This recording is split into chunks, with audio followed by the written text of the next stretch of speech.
আস্থা vote, no confidence vote, যেটার মাধ্যমে আপনার নির্বাচিত সরকারের পতন হইতে পারে। হবার পরেও সেই দলের দলীয় প্রস্তাবনা অথবা বিলের বিপক্ষে কোনো সংসদ সদস্য ভোট দিতে পারবেন কিনা, পারলে কোন কোন ক্ষেত্রে পারবেন, এই জিনিসটাকে বলা হচ্ছে ফ্লোর ক্রসিং অথবা হচ্ছে 70 অনুচ্ছেদ। আমরা শুরু থেকেই বলেছি যে এবি পার্টি দুইটা বিষয়ে সংসদ সদস্যদের দলীয় পজিশনের বিপক্ষে ভোট দেবার অধিকার থাকা উচিত না।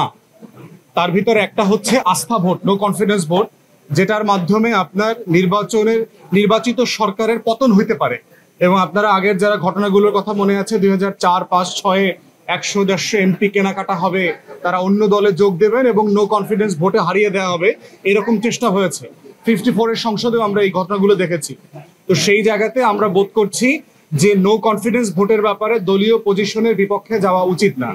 আর দ্বিতীয়ত হচ্ছে আপনার মানি বিল, অর্থ বিল যেটাকে বলা হয়, অর্থ বিল হচ্ছে মোটা দাগে হইল বাজেট এবং অর্থ সংক্রান্ত যে সকল বিলগুলো আসে, ধরেন আপনি ভ্যাটের সব বাড়াবেন কিনা, পার্সেন্টেজ বাড়াবেন কিনা, রেভিনিউ কালেকশন কিভাবে করবেন না করবেন এই সংক্রান্ত, কাস্টমস, এক্সাইজ, এই রিলেটেড যত বিলগুলো আছে সেগুলোর ব্যাপারেও দলীয় পজিশনের বিপক্ষে সদস্যরা ভোট দিতে পারবেন না।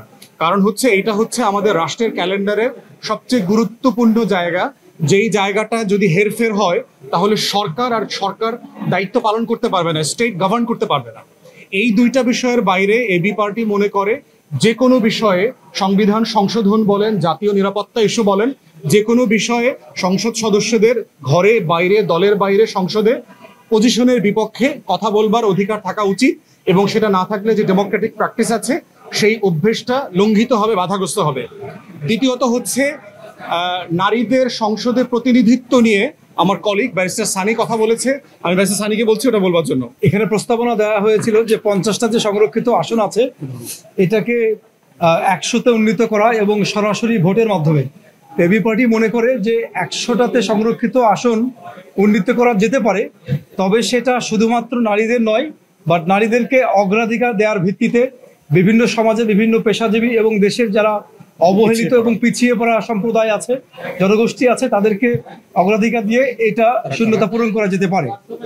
এবং এখানে নির্বাচনের কিভাবে হতে পারে যে তারা একটা ঘূর্ণায়মান পদ্ধতির কথা বলেছে, তা আমরা মনে করছি যে কিছু কিছু জিনিস আইডিয়া আকারে, কনসেপ্ট আকারে ভালো মনে হলেও এটা বাংলাদেশের কম্প্যাটিবল না, বাংলাদেশের উপযোগী এখনো না। এই জন্য আমরা বলেছি যে ঘূর্ণায়মান পদ্ধতির জন্য আমরা এখনো বাংলাদেশে রাজনৈতিক পরিবেশ এখনো ওইভাবে প্রস্তুত নয় বলে আমরা মত দিয়েছি।